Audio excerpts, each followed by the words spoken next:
Good evening, everyone. My name is Sharon Jennings. I'm the president and founder of the South Natomas Improvement Association.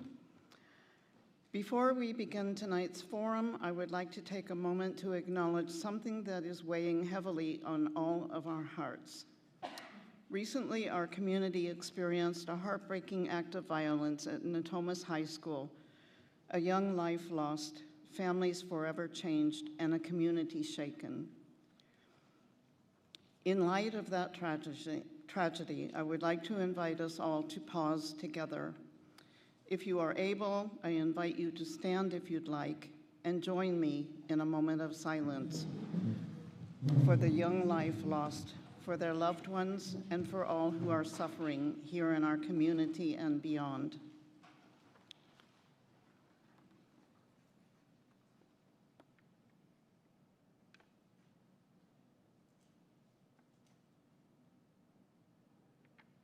Thank you.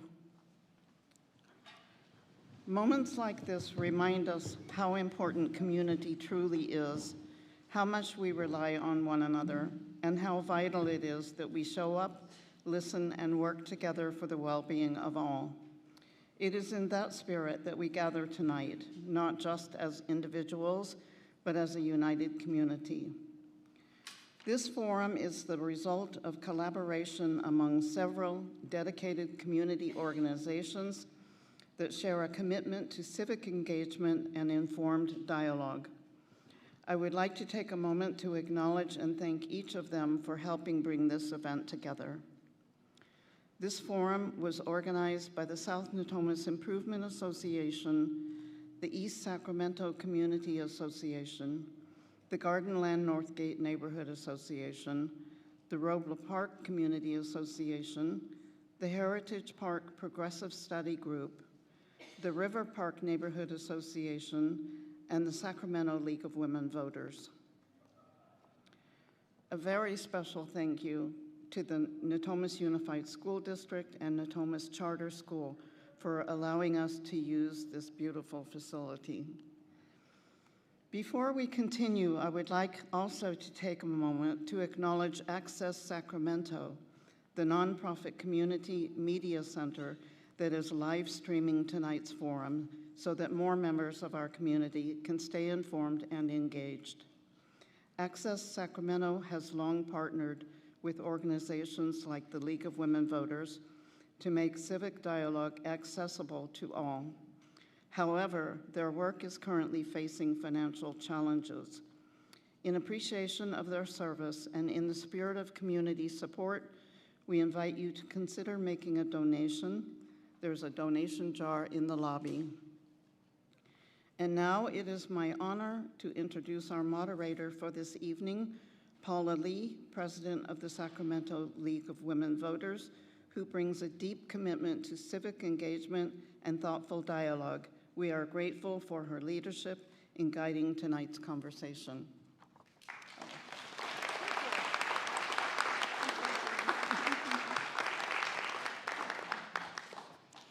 Thank you, Sharon. And good evening, everyone, and welcome to the Candidate Forum for United States Congressional District 6. As Sharon said, I'm Paula Lee, member of the Sacramento County League of Women Voters, and I'll be tonight's moderator. The League of Women Voters is a nonpartisan, nonprofit, all-volunteer organization of women and men. Our mission is to encourage participation in government through education and advocacy. The League does not support, oppose, or evaluate candidates or political parties. However, we are a political organization. We do take positions on public policy issues, including ballot measures and legislation. And we take these positions based on our thorough studies and a consensus process. Now, if you're interested in helping making democracy work and you're interested in public policy at the local, state, or national level, please consider joining the League. That would be better than a donation. Join us. We have active committees working on voter education and engagement, homelessness and housing, criminal justice, climate change, and ranked choice voting. Questions tonight were solicited in advance, and we have many questions, and we have many candidates. Isn't that great? Please know that we have limited time, so we're going to try to cover the issues and the themes that we saw in the questions and avoid redundancy. So tonight, the candidates for Congressional District 6 in alphabetical order are Martha Guerrero, Thien, Kevin Kiley, Richard Pan, Michael Stansfield, Lauren Babb Tomlinson, and Tyler Vandenberg. Kevin Kiley is not here tonight. We couldn't accommodate him with on the video, and so Jack Thompson there at the end is sitting in for him and will just participate in the opening remarks. We drew cards for speaking order, so they are not seated in alphabetical order. They're seated as we drew for fairness. Each candidate will make a 1.5-minute opening statement, and then they'll have a minute to answer the questions, or they may have 1 minute. Sometimes I just cut it down to 1 minute if we can get in more questions, and so I think they understand that. So if you can be succinct, a lot of times you can do it easily in 1 minute. So if you can, try it. And then they'll make a 1-minute closing statement.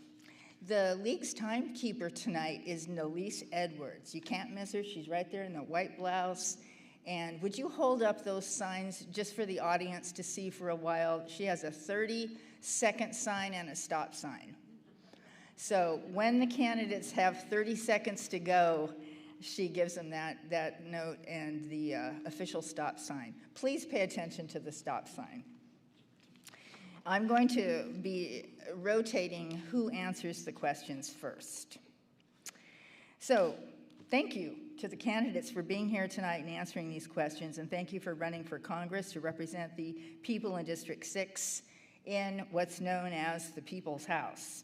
So we'll begin with an opening statement from Jack Thompson, representing Representative Kevin Kiley. All right, good evening, everyone. Jack Thompson here on behalf of Congressman Kevin Kiley, who is in Washington, D.C. tonight doing the work he was elected to do, serving the people of his district. He's grateful for the invitation and sends his thanks to all of you for participating in our democracy. The son of a special education teacher, Kevin grew up and attended public schools in this district. After college, he began his career as a high school English teacher in inner-city Los Angeles, where he saw firsthand the kind of growth that's possible when we invest in the lives of our young people. He later prosecuted violent criminals as Deputy Attorney General and served in the State Assembly for 6 years before being elected to the House of Representatives in 2022. In Congress, he's a champion for workers' rights. He continues to work across the aisle to empower our small businesses, expose waste, fraud, and abuse, protect Social Security and Medicare, support our veterans, safeguard our public lands, and lower taxes for working families. He's also introduced the Gas Tax Reduction Act to combat the rising cost of living in California. The people of the new 6th District deserve an independent representative who works for them and who will stand up to party bosses of both sides. In a state where failed policies and reckless spending have made life too expensive, Rep. Kiley is a common-sense problem solver dedicated to lowering the cost of living and ensuring the American dream stays within reach. Thank you for the opportunity to participate while the Congressman is in D.C. for votes. If anybody has any questions, please don't hesitate to visit our website, electkevinkiley.com. With your support, we can put our communities above partisanship and solve the problems that matter most in our everyday life. Thank you very much, Jack. Okay, we'll move on to Michael Stansfield. Hello, everybody. In 2020, my wife is from the Middle East. In 2025, we lost 2 of her cousins. One was burned alive, and the other one died of cancer because she couldn't get the stuff she needed. In 2018, I wanted to talk about the things going on in Israel, and I ran then, and I wrote a book about it. And the day after the voter guide came out, my book was pulled off the shelf. I went to Bible school. I tried to get my thesis in how the Palestinians also had a right to the land, and they expelled me over it. And I said, I got to reach these people. So I said, how can I do that? I don't have a voice. So I said, I'm going to run as a Republican, and I'm going to put something in the guide that says, God loves these people. And I'm just here to try to make a difference and stand up for the lives over there that don't necessarily have a voice in this country. Thank you for your time. Okay. Well, thank you for clapping, because you reminded me that I should have said, turn off your cell phones, no recording, and please no clapping. It just takes time, and at the end we'll do plenty of clapping. Thanks. Okay, Martha Guerrero. Good evening, everybody. First off, I just want to say I'm really sorry for what's happened recently here in Natomas, for the loss of a young life. Martha Guerrero, Mayor of West Sacramento, 25 years in public service, helping those through my years of social work and advocacy, those that are in need, the safety net, and those that are trying to improve their lives. What I'm looking at here in representing this district is to continue the work that I've done in West Sacramento, to continue to help the working class people, ensuring that they have the dignity and the resources to live their life well, bringing affordable housing, which is what I've accomplished in West Sacramento, recreational activities in the most underserved community, the most underinvested, ensuring those that need the protection from ICE are protected. As we continue to see what we see in our country, I am going to go to Congress and fight. I'm going to do what I've been doing as mayor, as a public servant. I'm going to continue to do that work with that experience that I have working in the state, county, federal level, and city. So that's what I would like to do, is to continue that work to ensure that people here have the dignity, the respect, and restore the trust in what we can do to accomplish working together. Thank you. Lauren Babb Tomlinson. Thank you to the League and Paula. It's weird to be on this side for once. My name is Lauren Babb Tomlinson. I'm a mom, a former unionizer, organizer, and a Planned Parenthood leader. And I never thought I would run for office. I'm not a career politician. This moment demands something different, though. I have and was appointed by Governor Gavin Newsom to the California Commission on the Status of Women and Girls, where I started a multi-million-dollar grant program to get people back on their feet during COVID. I've been behind the scenes of many pieces of legislation that has expanded access to care for patients at Planned Parenthood. And this summer, when Trump and the Republicans absolutely gutted healthcare, 5 of my clinics closed. And I was the person that had to tell them that we would no longer be able to provide prenatal care, family medicine, or behavioral health. After spending years on the front lines to make sure that my patients should just get what they need, I felt like I failed them. And so I'm going to Congress to change that, to make sure we fight for healthcare, and to also fight for my 1-year-old son, because he deserves a better world than we have today. Today is Earth Day, and we need to be thinking about our future, and this moment demands a new leader, and that is what I am offering. Thank you. Tin Ho. At the age of 4, my family and I escaped Vietnam on a tiny fishing boat. After being adrift in the open sea for 2 weeks, a French merchant ship rescued and took us to a refugee camp in Malaysia. 6 months later, we came here to America, the land of the free, the home of the brave. And 20 years after coming to this country with nothing but the clothes on my back, I graduated from law school and became a prosecutor. As the Sacramento County District Attorney, I've spent over 25 years in the courtroom fighting for the voiceless, the vulnerable, for victims. I'm running for Congress because I want to take the fight from the courtroom to Congress, to fight for our democracy, to fight for working families who are being crushed by the high cost of living, to fight for our immigrants who are being snatched off the streets by illegal ICE agents, to fight against the corruption, the cronyism, and the chaos of Donald Trump. My family escaped a dictatorship. I never thought I'd see the rise of one in this country. I never thought that I'd see our judges and our courts aid and abet a tyrant. I never thought for a moment that I see the people of our military use as propaganda by Trump. I know the law. I've enforced the law, and in Congress, I would defend the rule of law. I'm running for Congress because I believe in the promise of America, of freedom, opportunity, and second chances. I believe that better days are ahead for America. Thank you. Richard Pan? Thank you. I'm Dr. Richard Pan, and I'm a physician, an educator, and I'm proud to have been your state senator and to have represented you in the state legislature. And I'm running for Congress because we can see how dysfunctional our federal government is now. Our country is not well, and our federal government is not well. They're taking away our health care. They first took away abortion care, and then they cut the Medicaid program, and now they're going to they took away health care for middle-class families. And we see what's happening to our immigrant community, where basically masked agents are grabbing people, and Americans who are standing up to speak out have even been killed by this administration. Then the other challenge is that our federal government is not delivering for the struggles that I see everyday people struggling with. As a pediatrician, I continue to take care of patients, and I talk to families. And so when I was in the legislature, I worked to be sure we actually delivered for you.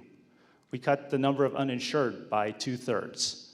When people are struggling with the cost of medication, I authored legislation so now we have $11 insulin.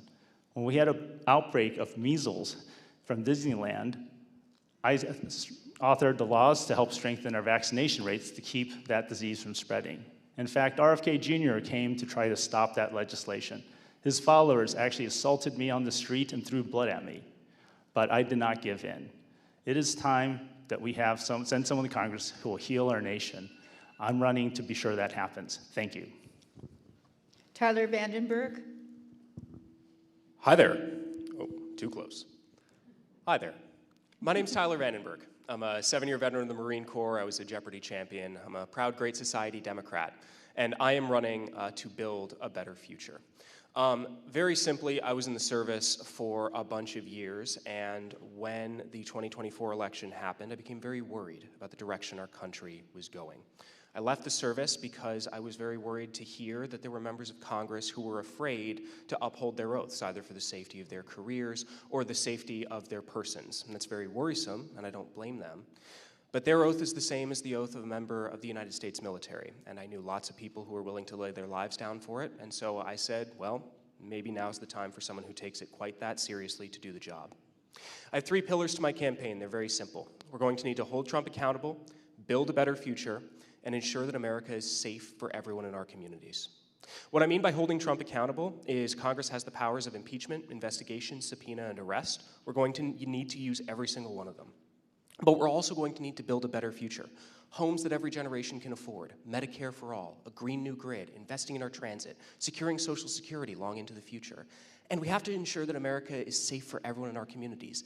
Everyone in our LGBTQ+ communities, our immigrant neighbors, for folks of all faiths, colors, creeds, and backgrounds, and unbelievably in the year 2026, for women to have the right to vote protected and for privacy in their health care.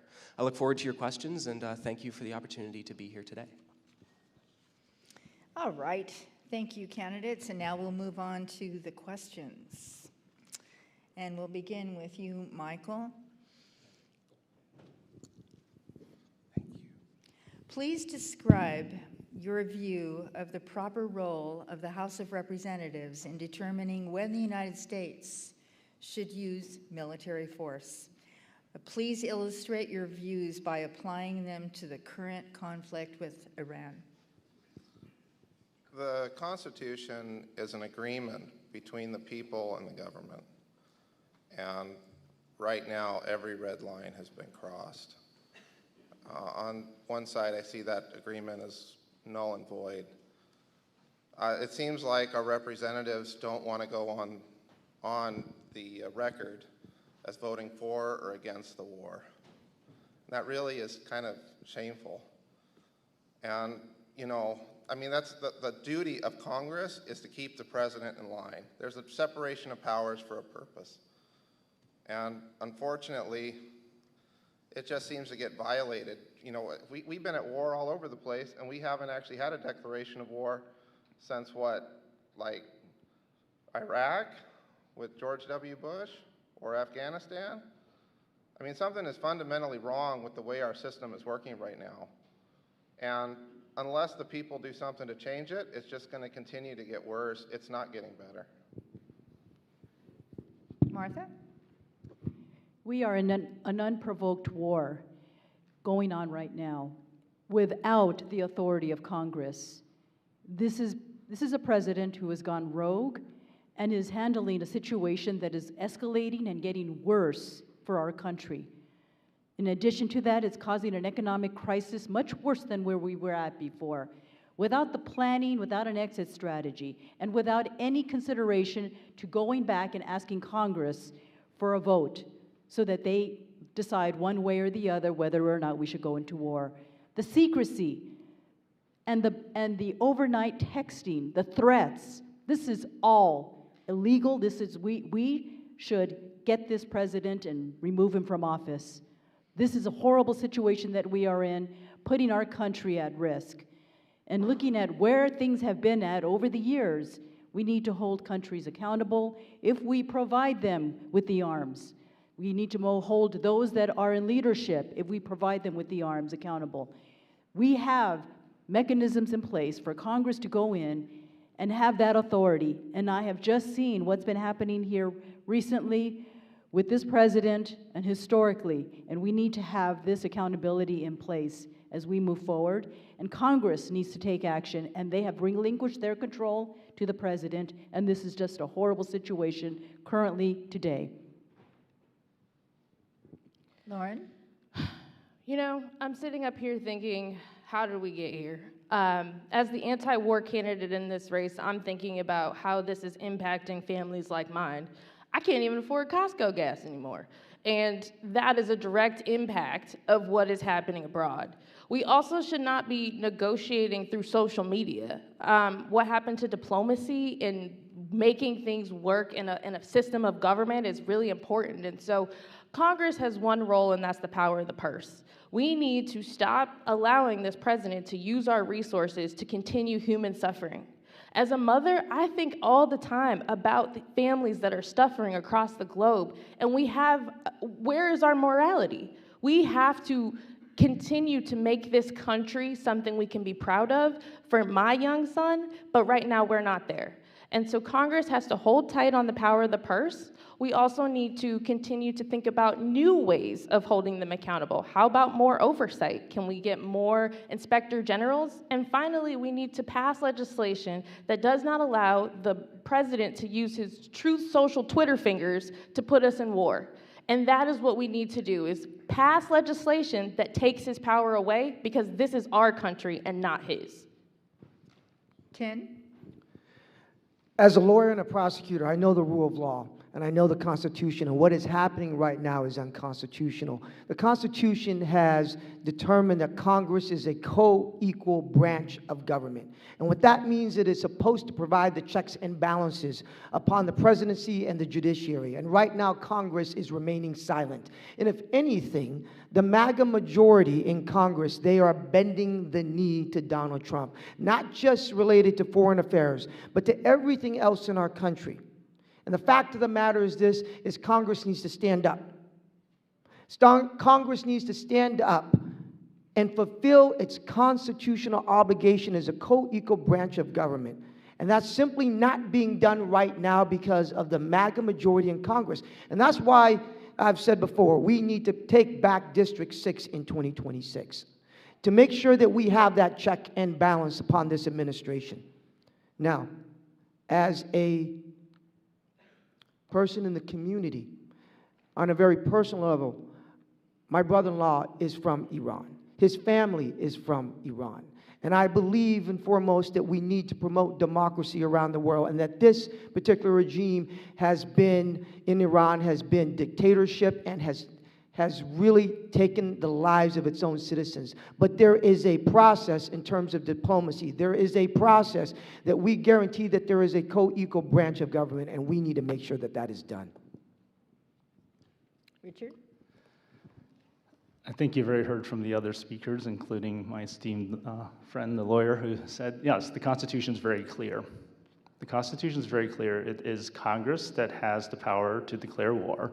The President's the commander-in-chief, but it is the role and the power of Congress to decide whether we engage in war. And so, yes, this is an unconstitutional war. Congress is not given authorization. So the question is, what do we do about that, right? In fact, in many ways, it's not about passing more legislation because legislation already exists around war powers and so forth. It's about Congress fighting back and asserting its rightful authority as an independent branch of government. So part of that is, of course, we need to have another party in charge in Congress, one that actually will hold the president accountable. The other thing is that we need to think about the fact that laws are not optional, right? So we're talking about war here, but also I'd note that many other laws seem to be optional. Interesting enough, Congress passed the law signed by the president that says we should release all the Epstein files. They are not released. There was a law that was signed by the president that said that we would ban TikTok. Now, you can have different opinions about the policy, but that is the law, and it's not being enforced. So it is important that Congress asserts that when a law is passed, that we will stand to say that you need to enforce that law. Thank you. Tyler? All right, we're going to try to get the sound right this time. I'm going to do something unusual for a politician and give you a very specific answer. Congress in 1973 passed something called the War Powers Act. The War Powers Act has been on the books since then, and it says that Congress must be notified and grant permission for the involvement of U.S. forces for over 60 days in a conflict. We began bombing Iran on February 28th. Today is April the 22nd. We are at 54 days into this war. The fun thing about the War Powers Resolution is it doesn't have to be tripped at the 60-day threshold. It can be invoked any time by the Congress. And the Congress has invoked the War Powers Resolution, and it has failed by a very narrow partisan margin as recently as 2 weeks ago, including somebody who has been represented on this stage voting against using Congress's authority to stop the war. The simple fact of the matter is that not only does legislation exist for the war to stop, but Congress can make the decision at any time to remove U.S. forces. This is a question of willpower. As somebody who wore the uniform for 7 years, I actually know people who are over there being shot at right now. The simple answer, the simplest answer is, as you know, the esteemed gentleman to my right has said, we have to use the powers that are available to us right now. We need to have the willingness and the political willpower to use that authority to remove U.S. troops from the conflict and to require the authorization of Congress for future wars that may arise. And that's my time. Martha? Do you believe in climate change? Today is Earth Day. So do you have any priorities for strengthening environmental laws and regulations to protect the environment and reduce our reliance on fossil fuels? Yes, thank you for that question. As a climate mayor and also a strong advocate to look at what's happening with climate change, the impact that is happening, establishing strong flood protection, and making sure we are climate resilient because the climate, the heat is increasing. So we will be heading towards the 2 Celsius degree where we were trying to stop it at 1.5. Now we are heading at a much, hotter and more just wild weather, whether it be too cold, whether too much rain. We are at risk for a flood. We are at risk for many other things, wildfires. And so what I plan to do is to increase electric vehicles or any non-fossil fuel vehicle to happen and establishing stations, trucks. We have the first hydrogen train, which has been established in West Sacramento, been very supportive of that. And also work, as I have been, in COPs to go on an international level. It's not just here, but to be a champion and a leader on an international level, which I have been doing in the last 3 COPs. To continue that work, where as a mayor, I have been a representative to stand and fight against what is happening here with the climate change and to work in making investments, international investments, to support ways to reduce climate change And so those are the efforts that I've been trying to accomplish as a mayor and will continue to do, in addition to educating our youth with the Youth Climate Action Fund that we were awarded, one of 30 in the United States, through Bloomberg. Thank you.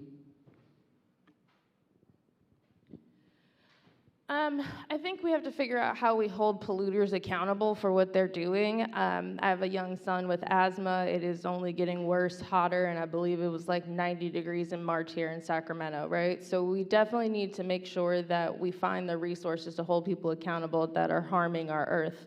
As far as policy, the Biden administration did an incredible job with clean energy and infrastructure work that this administration has absolutely destroyed. And so we need significant investments in clean energy to bring those jobs back online so that our young folks who are looking for work have opportunities to thrive. On top of that, even in our local communities, we need to be focused on the flood issues, right? And figuring out ways that we continue to grow the federal, state, and local partnership around the levees and make sure that that is fully funded so that if there is a flood issue, it is taken care of and you all are not hurting by way of your home insurance costs going up or your property taxes going down. So it's absolutely critical that we invest in a green infrastructure, we invest in bike lanes, we invest in the transportation changes that we need so that we can continue to have a resilient earth. Because at the end of the day, we all have one planet. Doesn't matter how much money you got, we all breathe the same air, we all drink the same water. And so we better get it together or where are we gonna live, Mars? As the District Attorney of Sacramento County, my office has repeatedly gone after corporations that have polluted our environment, whether they be Walmart, whether they be big oil in terms of leaching chemicals into our waters. We have consistently gone after polluters. And that's something I'll continue to do in Congress, is to go after those that pollute our environment, because climate change does exist. Climate change and the crisis around it is right here. We see it in terms of the global warming and the temperatures. We see it in the melting of the ice caps. We see it on a daily and yearly basis, whether it be the wildfires, whether it be the increased storms that we see across. You know, as a father of three, I realize, and it is crystallized in terms of the danger that this presents for our future generations. And so what we see with the Trump administration is they are cutting back repeatedly, whether it be regards to solar, turbine, geothermal. They have cut back tax breaks and undermine our transition towards clean energy. We need to be at the forefront of that because we need to make sure that the future of our children is ensured by a clean and environment where we promote a clean and climate that is conducive to making sure that we hold people polluting our communities accountable. And I will continue to do that, and that's what we need. Thank you. There's a saying, science is true whether you believe it or not. And this administration has chosen not to follow science, but to try to turn everything into politics, whether it's vaccines or climate change. And unfortunately, it's true whether they want to believe it or not, and we are paying the consequences of it. You know, I live in this community. I know many of you do as well. I remember actually voting for a tax increase, which I voted for, to be sure we can strengthen our levees, because the last thing we need is a flood here. But yet with climate change, we are at higher risk for floods. We have other friends who are basically unable to afford their homeowners insurance because of risk of wildfire. And we can talk on and on about other types of impacts of climate change as well. And when I was in the state legislature, we worked hard to actually set climate goals and reduce our carbon footprint. Not just because we just wanted to be green, it's because it actually costs us a lot of money not to, right? It's very expensive to have to mitigate against all these, against this changing climate. And in Congress, we need a partner to be sure that we can keep moving forward on our climate goals. The Trump administration has upended our air pollution standards that we have had for decades here in California that keeps our air cleaner as well. And so I'm going to go to Congress, be sure we fight for our environment, to be sure we have a healthy environment, and be sure that we fight for climate change so that we can keep life more affordable here for the people. Thank you.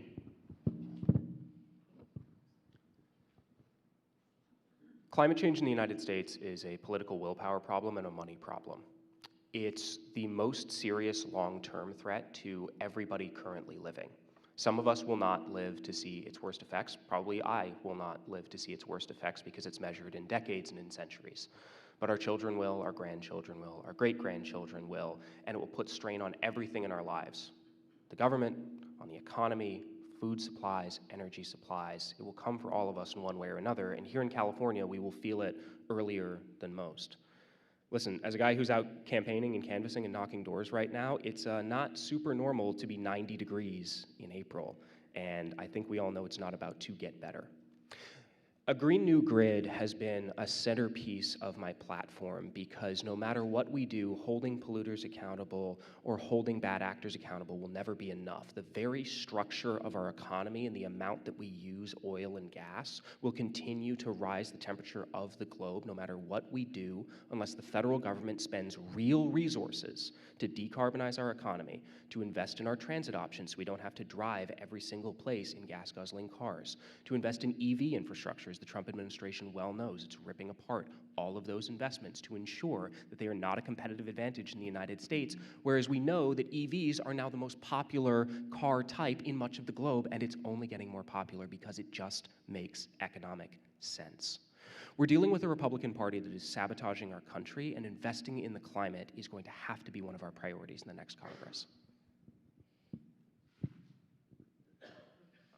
I don't know what your electricity bill is, but mine is $600 a month. I'm really suffering. My family is suffering. And, you know, right now gas prices are going up and oil refineries in California are closing. Now, we all have, somehow we have these like labels. These people are good, those people are bad. At the end of the day, we're all human beings. People that are trying to make a difference in the world and in life. And, you know, we have the technology to do better, but we're just not investing in our own country. We're investing abroad in wars and all these other things. We have the ability to do it. We just choose not to. I mean, somehow it doesn't matter who you vote for. We always ended up getting run by Benjamin Netanyahu. So somehow something's got to change in the way we're doing things. We can't look at one group and say, oh, you energy providers are bad, you're trying to destroy the environment, and you other guys are good. On the other side of the equation, they're doing the same thing. We have to look and be able to work together as human beings, all of us together, because we need the energy, and of course we need the planet. And, you know, at the end of the day, Republicans and Democrats, they don't represent the people as individuals, they only represent the people together. And heck, half the people in Congress really don't represent me anyway. Thank you. Lauren? Immigrant communities are facing significant immigration uncertainty. What are your views and priorities on immigration policy? And if elected, would you support permanent legal protection for essential workers? Absolutely. You know, we live in the breadbasket of this country. I'm originally from Michigan. The rest of the country can't eat without us, and that labor is on the back of our immigrant brothers and sisters. And so if we learned anything from the folks in Minnesota is that we have to take care of our neighbors, and we cannot allow Trump to use ICE as his personal army to harm our neighbors, our friends, and our families, full stop. ICE was not a thing in the early 2000s, so if we need to get rid of it, I'm good with that too. Because at the end of the day, these are people and they deserve respect and dignity. They're taxpayers, and what I have seen in this country is heartbreaking. ICE could come to my door and take my kid away, and what am I gonna do about it? They're coming after Americans, they're coming after our neighbors, and I'm not afraid to say that both Democrats and Republicans have not done a good job at comprehensive immigration reform. We have to give legal pathways and citizenship for folks for us to be able to thrive in this country. And so I am going to be a neighbor and a community advocate who is fighting for the people that are doing the hard work in our communities because they deserve nothing less. And we cannot allow Trump to use ICE to threaten our elections, and we have to stand arm in arm with our neighbors to say, if you're taking him, you're taking me. Because if we see anything, is we're going to protect us. And that is what I'm going to take to Congress to fight to make sure we have comprehensive immigration reform, we have legal pathways to citizenship, and we're protecting our temporary protected status neighbors who are doing the hard work in our community. As the only immigrant and refugee running for Congress in this race, as someone, if elected, would be the only immigrant from Vietnam in Congress, immigration is a very personal issue for me. I remember coming to this country and not speaking a word of English and spending 7 years in ESL. I remember translating for my mother at the doctor's office. I remember when we were a victim of an attempted home invasion robbery, we didn't call the police because we were afraid of getting deported. What I can tell you is this, as the district attorney of Sacramento County, when Donald Trump and ICE wanted my office to help with their lawless raids, I said, hell no, not on my watch.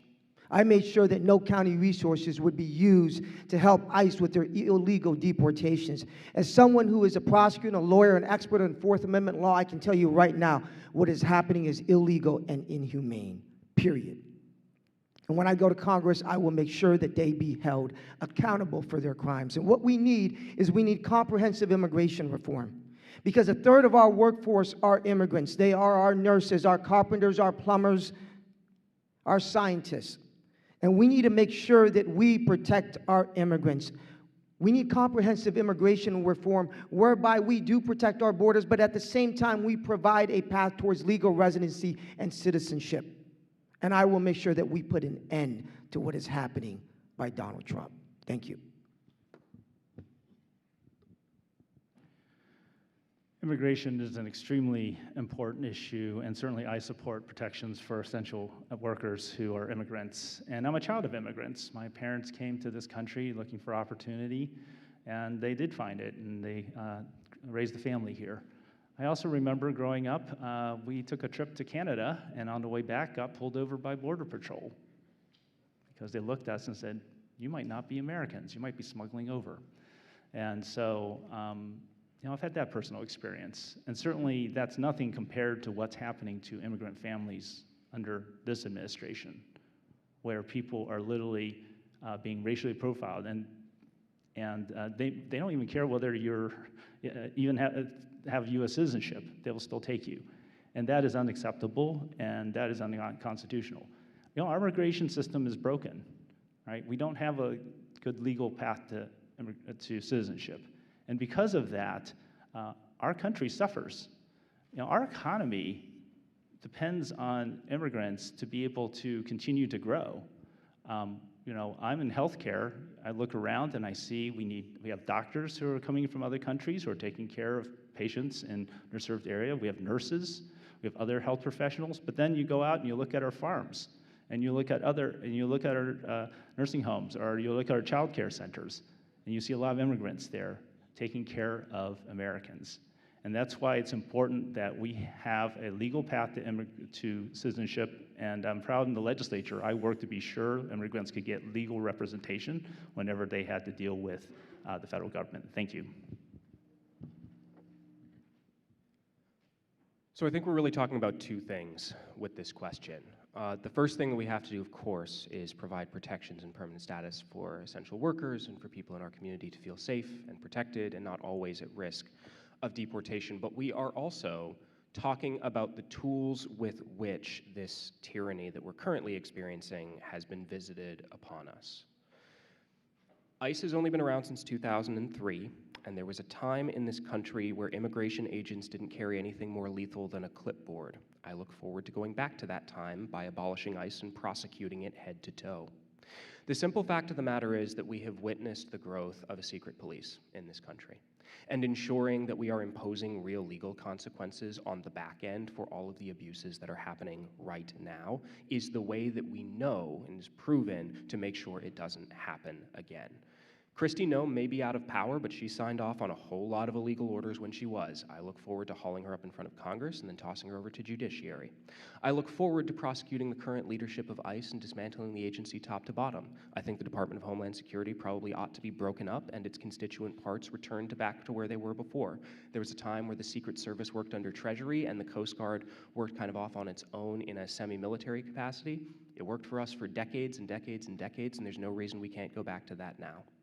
Immigration is a tricky issue in this country, but I believe America should be a safe place for all of our neighbors, and that includes ensuring pathways to immigration and citizenship for the millions and millions and millions of people who are good Americans in all but their papers right now.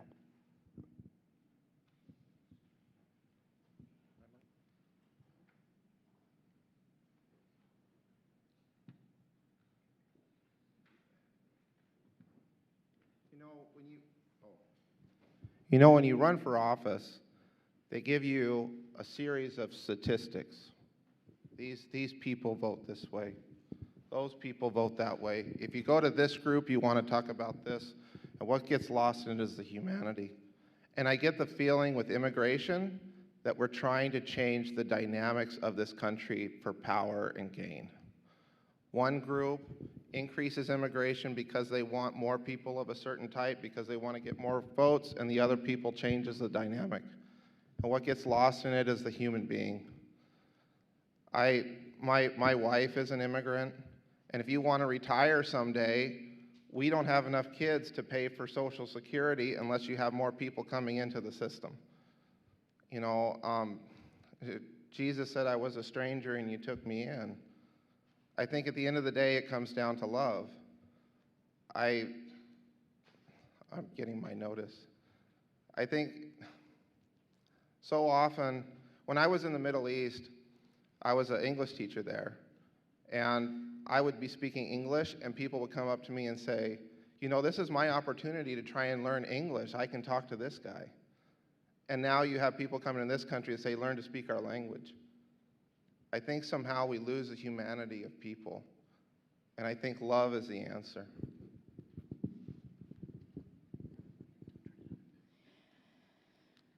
I carry this with me everywhere. It's my U.S. passport card. Why? Just take a good look at me. I'm brown. I'm the one that's getting arrested on the street. I looked at my chief and I said, take a good look at me. These are the people you're going to have to protect. And I want to make sure that if anybody gets injured, that we video record it. Not only do we have to protect our essential workers to keep them safe, or children, DACA, TPS, we also need stronger immigration reform. This has been going far too long already, where this situation, we only put a Band-Aid on it, and it's been festering for years. We need to do proper immigration reform where whenever, as I've treated people as a therapist, if they come to seek refuge, asylum, that we provide an expedient and less expensive way for them to be safe in this country. And now they're being thrown back in their own country where they could be killed. What a threat our country is to the people that come to find refuge and safety and do everything they can in their power to do it right, to pay thousands of dollars so that they can get it done right in court, and yet we put so many roadblocks. I would convene an immigration reform task force immediately so that we can get it done right. I would organize all the immigration groups so that we can advocate and create stakeholders and stronger advocacy in Congress, because it's taken far too long to make these changes, and I will make sure that it gets done under my watch. All right, my friends, we're going to have to go to 1 minute, timekeeper, so that we can get through all these questions. I think you can do it. So, 10. In California, high rental costs prevent thousands of families from accessing decent housing. What specific actions at the federal level would you take to address the rising cost of rent and affordable housing, not market housing? I was talking to Amy, who is a teacher here in Natomas, and she told me that she, boots on the ground, she sees the high cost of living, whether it's rent, whether it's groceries, and it's so devastating right now that people are losing their homes and they are leaving this community. She sees that in her classrooms and in her schools. And what we really need on the federal level is this. We need to, first of all, provide tax credits to different organizations to go ahead and make sure that they promote affordable housing, especially around transit, or especially around schools and areas like this in Natomas. What we need to really develop is what I call workforce housing development, where that we have homes and apartments and condos for our teachers, for our first responders, for the next generation here. And that's what we really need to develop. Our teachers, our first responders, our young people are having to work somewhere here and drive to this location, and we really need to promote it. Thank you. That 1 minute catches up to you. So I was in the state legislature. I worked to try to increase increase housing overall, including affordable housing. In fact, we're about to open an affordable housing complex on Fruit Ridge in Stockton that I worked with Congressman Guerrero on. But one of the things I learned as they were building it is that it was very expensive to build. And we need to reduce the barriers and cost of producing housing. Certainly in the federal government, some of the things we could do. First of all, we have too many people waiting way too long with Section 8 housing. I mean, years, literally, they cannot get housing. We need to increase the supply of housing that is available to people who are on Section 8. We also need the federal government. I worked with the SACOG on Green Means Go to be sure that we actually build finance infrastructure that makes it easier to build housing as well, because part of the cost is you got to put in the sewer lines and other types of things. So, and particularly we want infill development, not just sprawl, right? And so there are things that, as a congressperson, can do to help make housing, increase our housing supply, which then brings down the cost overall. Thank you.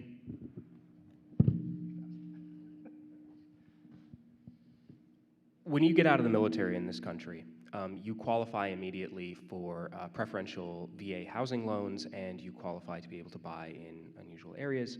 One of the things that we did in this country so well for a very long time is that in the 50s, 60s, and 70s, California as we know it was largely built by federal loan guarantees to contractors to build massive suburban housing complexes, and then filled by people who were returning from the service who had GI loans and GI Bill available to them.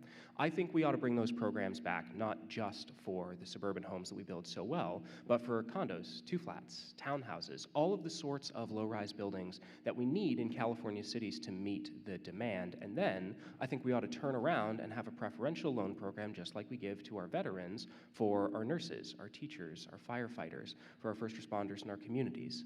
One of the things about living in California is that if you work in a public service job, you probably cannot afford in most cities to live in the place that you serve. I think that's a travesty. And if we are going to have a California that is sustainable for the future, we need to upend that dynamic entirely.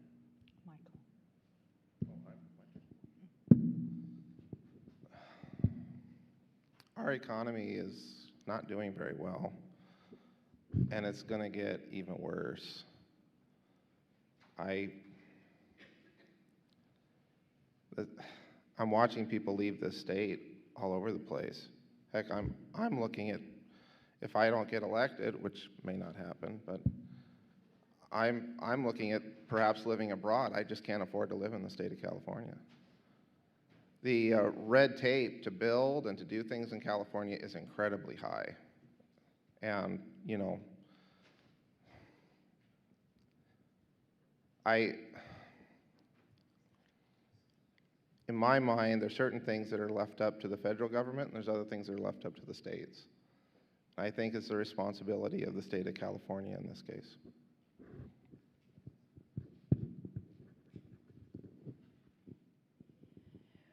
We have a couple of bills in Congress that need to pass. And as a mayor who's been involved with mayors and CEOs, have been working hard to get these bills passed. This would provide funding for affordable housing, below market rate housing, and supportive housing for those that are coming off the streets. We also need to provide rent stabilization for those that are struggling. As you hear, the cost of living crisis is stretching everybody's dollars thin and unable to pay their rent. So in order to prevent them from being evicted and helping the tenant out, we need to provide some funding to make sure that they can be stable in their own home. There are many ways to continue to provide support. We are in a housing crisis. We haven't been able to build affordable housing because we do not have the financing, and we need to partner with the right banks who are going to make sure they are going to fund this and to put the mechanisms and regulations in place. West Sacramento has done it. We've been able to provide project-based vouchers to be able to get affordable housing built for college students, and my time is up.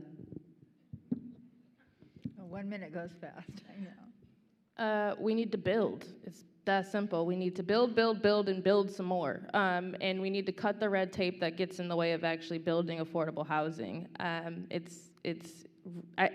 sure if I asked you to raise your hands, how many of you think that your kids are going to live in your basement because they can't afford to buy a home? Many of you would raise your hand, and that's a problem. So we've got to incentivize tax credits that allow young people to be able to afford to buy homes or rent.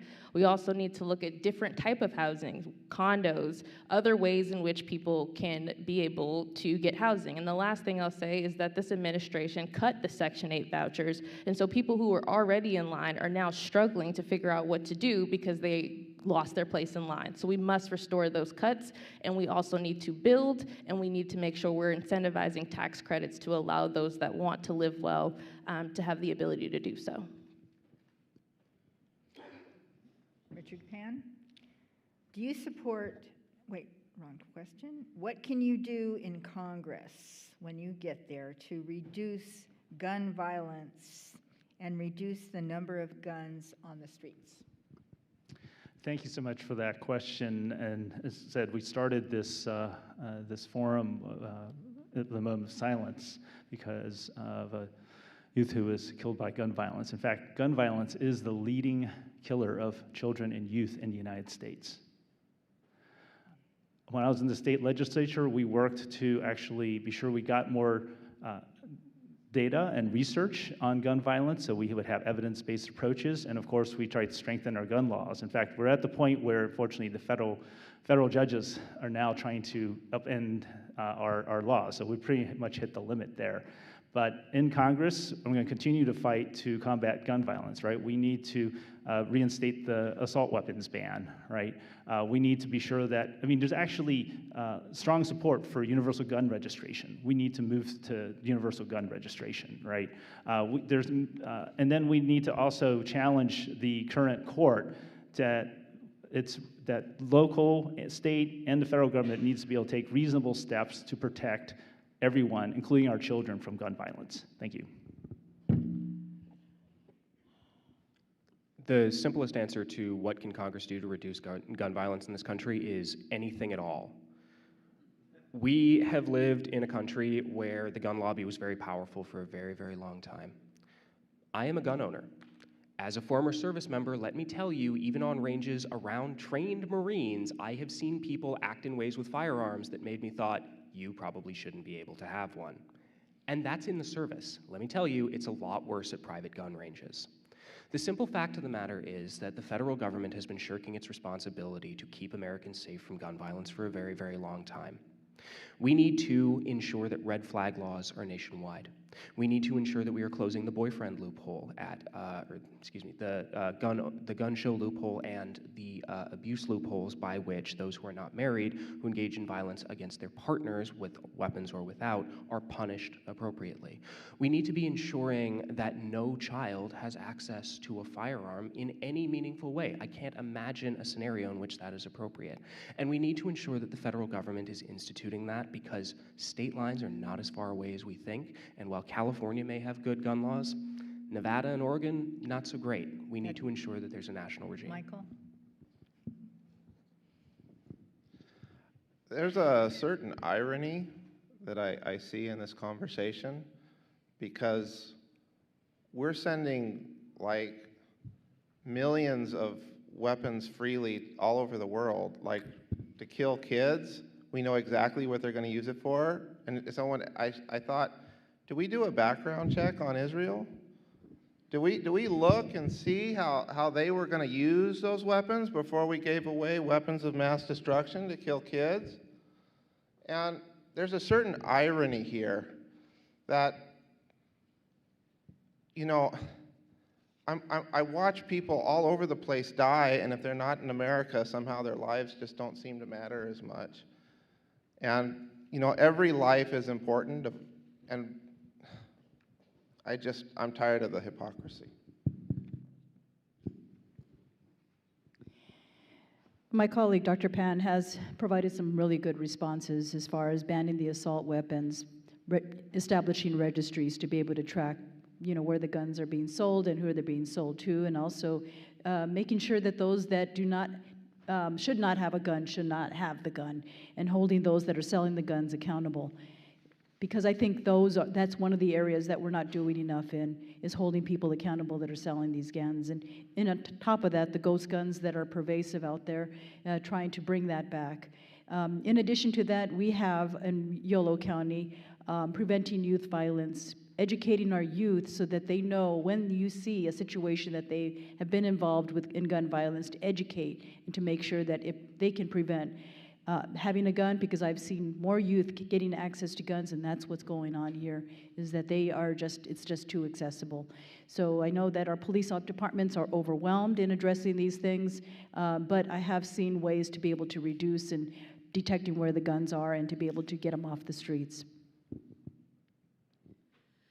I'm a Moms Demand Action gun sense candidate, and that's because every time I get an alert on my phone, I'm worried about if my kid is going to be harmed in some way, and that's not what our kids should be experiencing. It is a crisis that we must address, and sending a mom to Congress will definitely be on my first to-do list to keep our kids safe. I'm also thinking about how we don't invest enough in youth prevention and violence programs.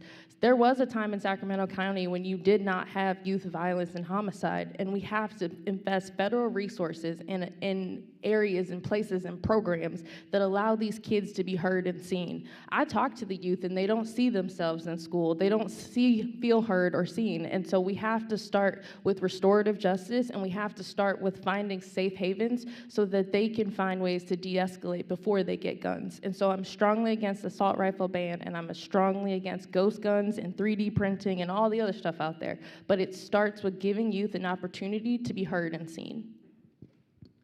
On the local level, we need to deal with gun violence on two different tracks. The first is we need to go ahead and have accountability. We need to go after those individuals that are printing these ghost guns, that are erasing the serial numbers to commit crimes with these guns and are illegally possessing them. We need to make sure, and we do here in Sacramento County, and I know that as the DA, is to go after in terms of the red flag laws, that individuals that should not be possessing guns, whether because they're having a mental health crisis or because they are domestic violence assaulters, we must make sure that those guns are removed from their possessions. Additionally, in Sacramento County, I help create prevention and intervention programs with Brother to Brother, so that we go into the schools, that we go into juvenile hall, that we go into these programs to prevent those youths from possessing those guns. On the federal level, we need to really address what's happening on the Supreme Court, because Donald Trump appointed those judges on the Supreme Court that have gutted common sense control law. And that's why I am a Moms Demand Action preferred candidate, recommended candidate. I've been a victim of gun violence, and I also will continue to fight to end gun violence. Thank you.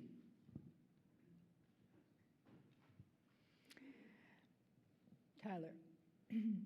Recent actions in Congress threaten equality and legal protections for the LGBTQ+ community. Should these protections continue? Yes, absolutely. Ensuring that America is safe for everyone in our LGBTQ+ communities, and I always make sure to say that includes trans kids and trans adults, is a fundamental bedrock of the fight we are having in this country, where there is a very simple issue at hand: who gets to be a full person and who doesn't. And any time the federal government tells you these people are not deserving of our full protection, they are drawing a line about who doesn't count as a full person. If we are to stand for anything in this country, as Democrats, as people on this stage who want to represent our community, it is the most simple precept that nobody be excluded from federal protection and nobody be made to feel unsafe because of who they are.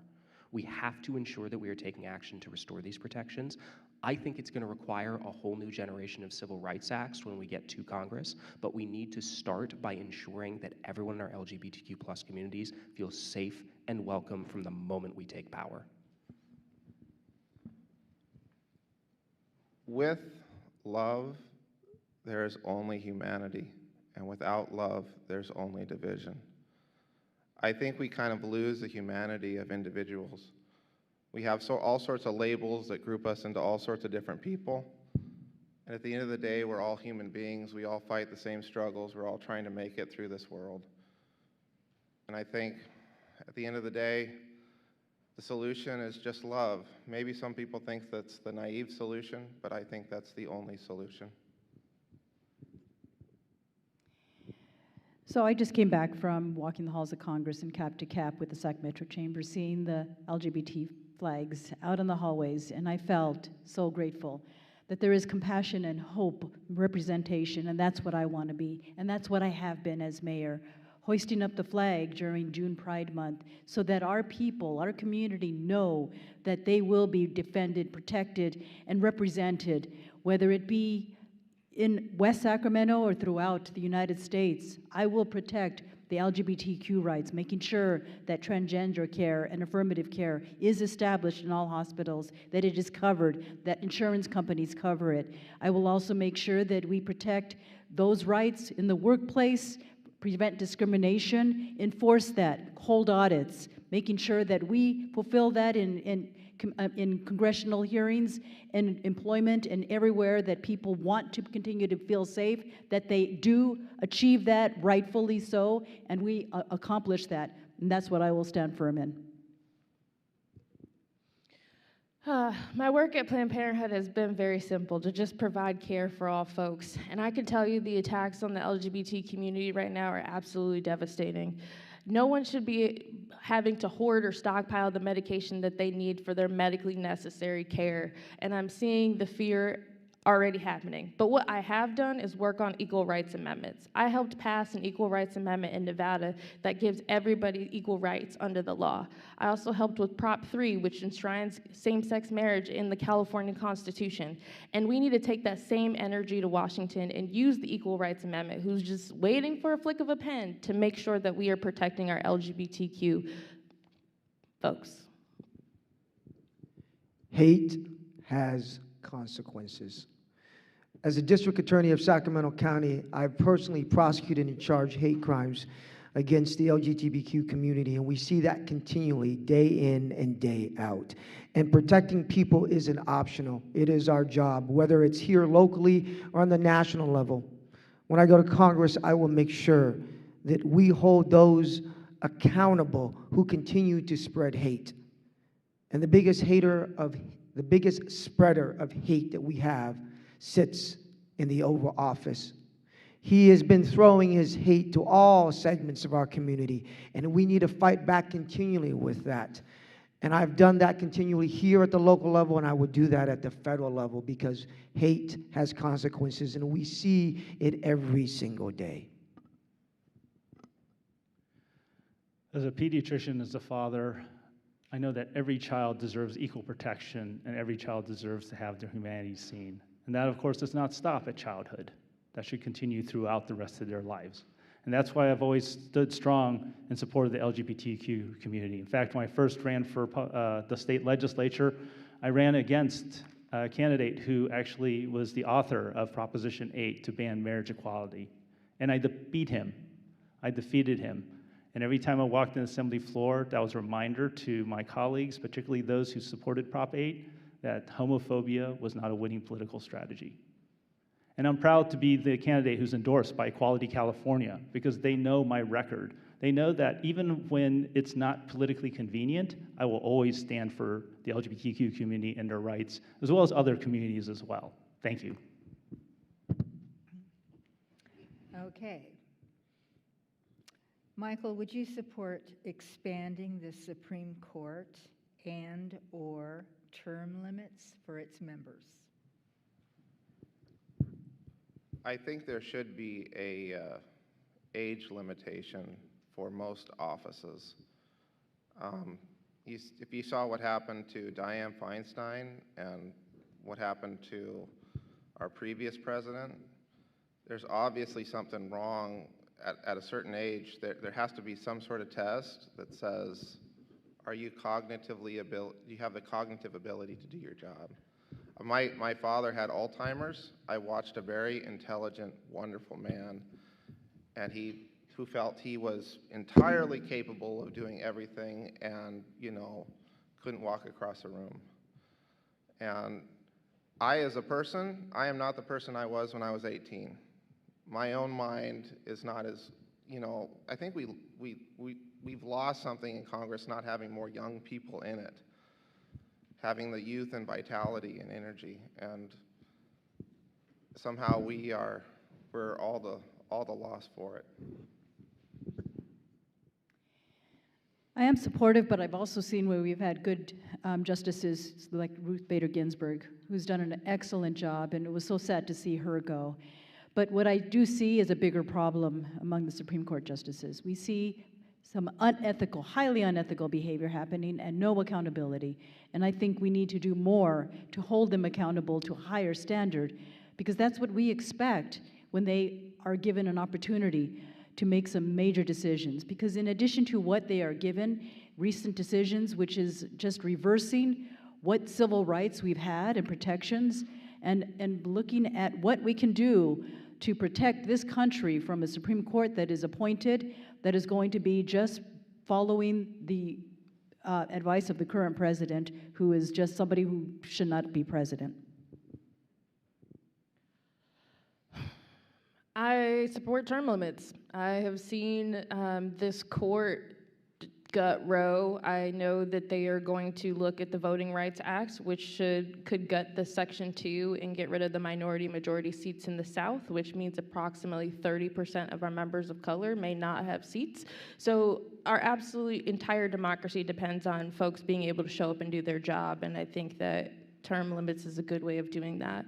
I also agree that we need to hold them to the same ethical standards that we would hold anybody else. There's no reason that Clarence Thomas should be getting on boats and trains and planes with MAGA supporters, and there's no consequence for that. So we've got to hold our elected officials to the highest letter of the law and standard, and I think we need to make sure that we have laws that allow us to do so. As a lawyer and as a prosecutor, I believe that having term limits or expanding the court will not solve the problem. When you have a term limit and that term expires, if you have the wrong person sitting in the White House, you're gonna have the wrong justice. If you expand the court under one administration, the next administration would just expand it. What we really need to address this is to have an enforceable code of ethics in the Supreme Court. So for example, when Clarence Thomas him and his wife accepts that money from the MAGA donor, he will be impeached and held accountable. We will have a hearing from the judiciary and the oversight to hold them accountable and shine a light on that. And if you want to hold somebody accountable, you want a prosecutor who knows how to investigate, subpoena, and build a case against the conflict of interest and corruption. And that's what I would do. And that is the solution with having a fair Supreme Court and an impartial one. Our Supreme Court has lost the trust of the American people. And for good reason. This Supreme Court seems to make decisions based on political considerations, not on legal precedents or justice. And so there's many reforms. Of course, we need to start with being sure that our Supreme Court justices are held to the same ethical standards as all the other federal judges. They should not be exceptions to that role. In fact, we might want to think about how we even strengthen certain protections. Then the other problem, though, is that how do they get appointed? Think about the fact that what the Senate did under Majority Leader Mitch McConnell to deny President Obama an appointment and delayed that. And so, frankly, term limits where perhaps the president for each term has a fixed number of appointments, and therefore there's a term limit that then cycles it, that they only would serve one term, so it's not like they're seeking reappointment later on, perhaps as a way to try to address that kind of manipulation as well. But it's really fundamental that we do restore the public's trust in the Supreme Court and our judiciary, and I will fight to make sure that happens. The ethics code thing is interesting to me because we'd be going to 9 of the craftiest lawyers in the country and writing a bunch of rules and saying, don't try to find a way to get around these. We sure know that you can't do that. The actual answer to this power problem is we have a Supreme Court that has been captured by a long-time right-wing ideological project, which is designed to use it as an unaccountable legislature to check the will of the Democratic majority of this country. We are going to have to make examples of these people. I think we should start with Samuel Alito, Mr. I'm going to accept foreign titles, which is literally put in the Constitution as something you can't and shouldn't do. Oops, turns out that's an impeachable offense. I think we should start there. Term limits are essential. Expanding the court is essential. The court, when this country was founded, was 3 people. It is not locked in at 9 people and never has been. It is time that we use every tool available to us to fight back. It's a yes and all of the above question. Ethics code, term limits, impeachment, expansion, all of them have to be on the table because these people have to know that we mean business. Martha, what can Congress do to ensure quality health care for all people at an affordable cost? Repeat the first part of the question again. What can Congress do to ensure quality health care for all people at an affordable cost? Well, yes, what we can accomplish is reversing H.R. 1, which is going to pretty much cause the entire healthcare system to collapse. At this point, what we've seen is a defunding of the Medicaid system by adding additional requirements to those who are currently receiving Medicaid. It's really hard for many to be able to find work.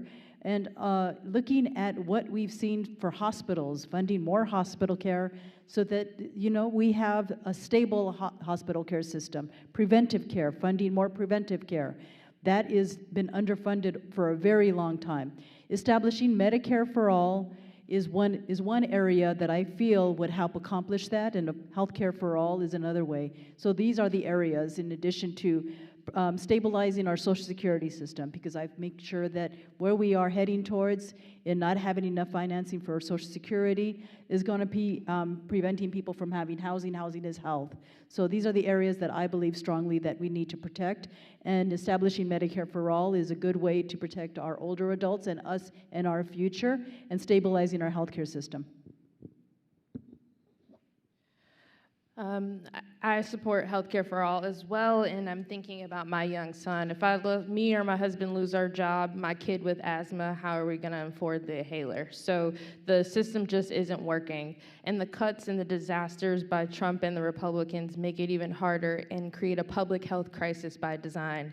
I watched over 20,000 patients lose access to care overnight, and they're not going anywhere else. They're just getting sicker and going to hospitals. So we desperately need to reform this system by reducing prescription drug costs and also capping deductibles for families and seniors. These are things we can do, and we have to do it because healthcare is a human right. And so as someone who has been on the front lines fighting for healthcare, I know what it looks like for people to not have that healthcare. And so on day one, I will roll up my sleeves and get it done, work across the aisle, because that is what the American people need. Lower costs now. Healthcare is a fundamental right and not a privilege. You know, I know Lisa, whose mother works in a nail salon, and at the end of the day, her hands are frozen by arthritis, but because of the high premiums, she's not getting the treatment and the care and the medication she needs. In Congress, what I would do is make sure that we restore the ACA subsidies, make sure that we protect and expand low-cost health care, and make sure that we restore the funding on Medicaid and Medicare. What we need to do is make sure across the board that we continue to make sure that every single person in this country has access to comprehensive and affordable health care. That's what we need to do to really help our communities. I only have 1 minute. I've dedicated my life to being sure more people have access to high-quality health care. I've done a lot of work in our state legislature to move us in that direction. So I believe that health care is a right and we should have universal health care coverage. We reduced the number of uninsured by 2/3 when I was in the legislature. I worked on being sure we lowered our medication costs. I serve on the Office of Healthcare Affordability Board. In fact, I just had a meeting today. So we've set a cost target to keep healthcare costs from going up more than 3.5% to down to 3% per year. That's hard work. It's hard work. It's very, but we're going to do that. I've continued to fight to be sure that we got more people health care coverage at lower costs. When children couldn't get health care, I started not-for-profit just before I'm in office. You don't have to be in office to do stuff. And we got 65,000 children in the 5-county area health care coverage. And we did that by bringing together people, including local government, our health plans, and also our healthcare community. So I see the time is up, but I could keep going. Thank you. You're going to hear from everybody in Congress, and over again, you're going to hear that this is a complicated issue. It isn't. This is a very simple issue. 3 words: universal health care. I have lived in Canada. I have lived in Germany. Their systems are so much better than what we have. Nobody goes bankrupt. Nobody is worried about not being covered. Nobody is worried about co-pays and deductibles. They're not a thing. And here's the secret that nobody who ever has accepted money from medical lobbies will want to tell you, which is that it is cheaper to do a universal system than the way we do it. The United States of America spends twice as much per person on healthcare as any other industrialized country. We get less for it. Nobody is guaranteed their coverage at any time, and we get worse results. The simplest answer is that the federal government, when we take power back, has to pass the Medicare for All Act and then mail a health insurance card to every single person sitting in this room. No other answer will solve our system. No other answer will undo Republican sabotage. My mother was a missionary in the Philippines. She would work with Wycliffe to write Bibles for the people there, teach them how to speak. But she didn't do it for profit. There are things in life you do because it's the right thing to do. And I don't think, for me, there's just too much money in the way that the medical industry is done. I'm losing a quarter of my paycheck that it could go to my kids. And I would do it. I would have a free clinic in every city. Something where it's not insurance-based. You have someone who just cares about the people in their community. I wouldn't say it's completely volunteer, but they're doing it for the right reasons because people need help. I think that the private institution to run healthcare has just gone amok. I think it's taken over our whole society practically. We're losing, like our whole paychecks are just drained for it. So.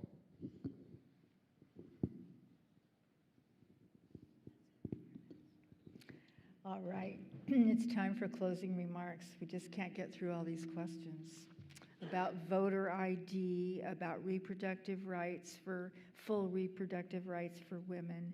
What single thing motivated you to run for office? Those are some of the questions. Did you get a chance to answer? Yes, I don't know where we are though. So are we closing or are you asking us those questions? I'm going to the closing because of the time. Yeah, do you mind? Is that okay? Do you want to answer?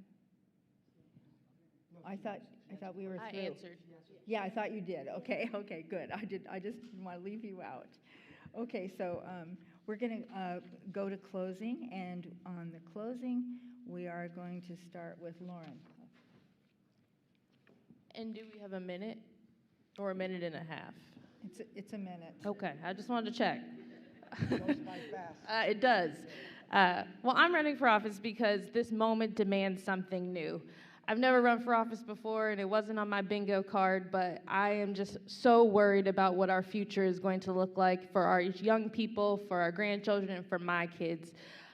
In this moment, we need someone who's going to stand up to Donald Trump, to Republicans, and also be able to work across the aisle to actually get something done. Food costs too much, gas is too high, and people can't afford to pay their rent. And so we need to get back to the bread and butter that allows people to live well.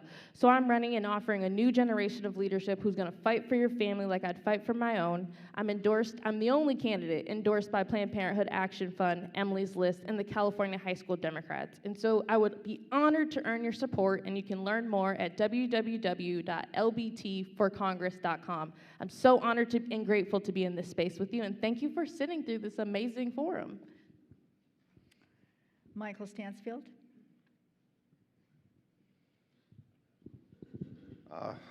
Thank you guys for taking the time to be here. These are my books, Contra Zionism and Learning How to Fly. I worked with a lot of college students, and they would try to debate what was going on in the Middle East, and inevitably they'd have someone from the other side who would bring up the Bible, and then they didn't know how to respond. And for me to see a loving God being used to justify bigotry and genocide is just beyond belief. So I wanted to give people a way to be able to argue back.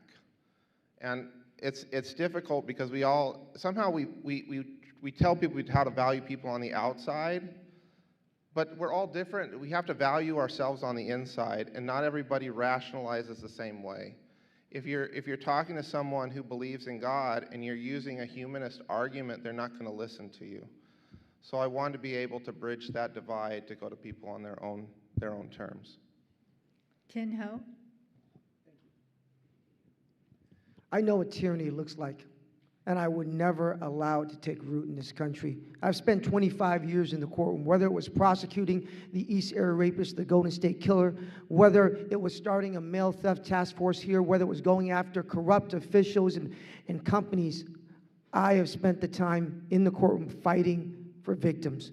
And I want to take the fight from the courtroom to Congress, to fight for our democracy, to fight for working families, to fight against the corruption, the cronyism, and the chaos of Donald Trump. And what I would tell you is this, is that we must fight back. We must fight back to take back our democracy. And I have the experience, the expertise to do that, and the willingness to do it. Because at the end of the day, I believe in the promise of America and that better days are ahead. Thank you. Martha Guerrero. As mayor and social worker, and also endorsed by the National Association of Social Workers, but that does not happen for the primary. They have endorsed me because I have demonstrated and proved that we can accomplish a major difference in Congress. 25 years in public service is what I bring to Congress. Demonstrated results in what has happened in West Sacramento, bringing down the cost of housing, access and restoring what it is that people truly need through health care, making sure that we have a sanctuary city for reproductive rights, working with Planned Parenthood, ensuring that our older adults, as having a livable, place to be able to go to the health care, being able to get to supportive support, reducing homelessness. These are all the areas that I have established, and I will continue to work on that, not only established it here as mayor, but worked on it for 25 years and want to continue to do that work in Congress. And that's why I'm running, because I see all of this dismantled with the Republican Congress that we have, and we got to have the experience in Congress today. Dr. Pan? I'm proud to have represented you for over a decade in the state legislature and to deliver for you. And I think that's what you want from someone in Congress, someone who goes to Congress who can actually get things done. And that's my record. And I'm proud to be endorsed by people who know that how important it is to have someone who gets things done. Working families, I'm proud to be endorsed by the California Labor Federation, by organizations representing nurses, teachers, firefighters, state workers. I'm proud to be supported by civil rights organizations like Equality California, to have a 100% voting record with Planned Parenthood. I'm someone who actually goes and brings people together to solve problems. That's when I started a not-for-profit to get children health care coverage, then followed through in the state legislature to be sure we cut uninsured by 2/3. I'm going to Congress to be sure that government works for you. It's going to be hard. We have a very dysfunctional Congress right now, but that's what I'm going to do. That's what I did in the state legislature. Please give me that opportunity to fight for you again in Congress. Thank you. Tyler Vandenberg. I like to tell folks I'm a proud Great Society Democrat. The Great Society was in the time of Lyndon Johnson, the time that brought us Medicare and Medicaid, expanded Social Security, invested in our metros, brought us the NEA, invested in school lunches and in our education system. These are good, expansive things that the government did for everyone, and I think we ought to bring that era back. We're going to need to walk and chew gum like never before in Washington. We are going to have to hold the administration accountable with impeachment and arrests, but we are also going to have to deliver on a better future with universal health care, homes everybody can afford, a green new grid, protecting Social Security, and we're going to need to ensure that our immigrants, our LGBTQ plus neighbors, women have the right to vote, protected in this country unbelievably, and we are going to have to ensure that America is a safe place for everyone. One final thing, you have heard from my Democratic colleagues tonight that we need to send a fighter to Washington. I agree, and I gotta tell you, if you need someone who's going to fight, you could do a whole lot worse than a U.S. Marine. Thanks for your time.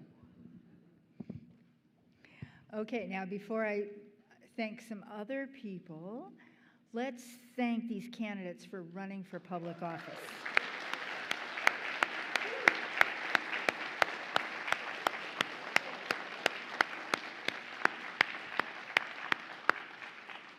It really is not an easy job, and we really do appreciate that public service. And thanks for meeting with this community tonight.